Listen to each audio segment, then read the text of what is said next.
ఇందాక Catherine okay చేసిన తర్వాత మేము సగం సక్సెస్ అయిపోయి ఉన్నారు. ఇప్పుడు క్యాథరిన్ గారు ఏం సినిమాలు చేయట్లేదు. ఇప్పుడు సినిమా అంటే బిజినెస్సే.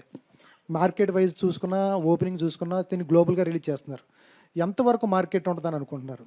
క్యాథరిన్ గారు సినిమాలు చేయట్లేదంటే ఇప్పుడు మన సినిమాతో పాటే ప్యారలల్ గా ఆవిడ తమిళ్లో సుందర్సి సినిమా చేస్తున్నారు. అది కూడా రిలీజ్ కి రెడీ అవుతుంది. అండ్ ఆవిడ మలయాళంలో చేస్తున్నారు. సో ఈవిడ she known in every language. By the time we signed her, ఆవిడ ఈ కథ ఓకే అన్నప్పటికీ ఆవిడకి ఈ షూటింగ్స్ అన్ని లైనప్ అయ్యే ఉన్నాయి. అండ్ ఆవిడ చాలా పెద్ద సినిమాల్లో కూడా రాబోతున్నారు. సో ఆవిడ ఆ సినిమాలే రివీల్ చేస్తాయి రాగానే. ఇవాళ రేపు ఫిలిం మేకింగ్ టైం కొంచెం స్లో డౌన్ అవుతూ ఉంటుంది. ఎందుకంటే అందరూ చాలా కాషియస్గా సినిమాలు చేయాల్సిన జనరేషన్లో ఉన్నాం మనం. ఆవిడ she's very much accepted actress.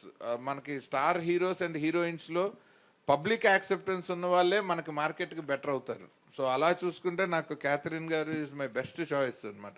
So అందుకనే నేను ఆ ధైర్యంతో అన్నాను, ఈ సినిమా ఈ కంటెంట్ని మనం ఒక ఫేస్ గనక పబ్లిసిటీలోకి తీసుకెళ్లాలంటే she's the best person to take this film forward.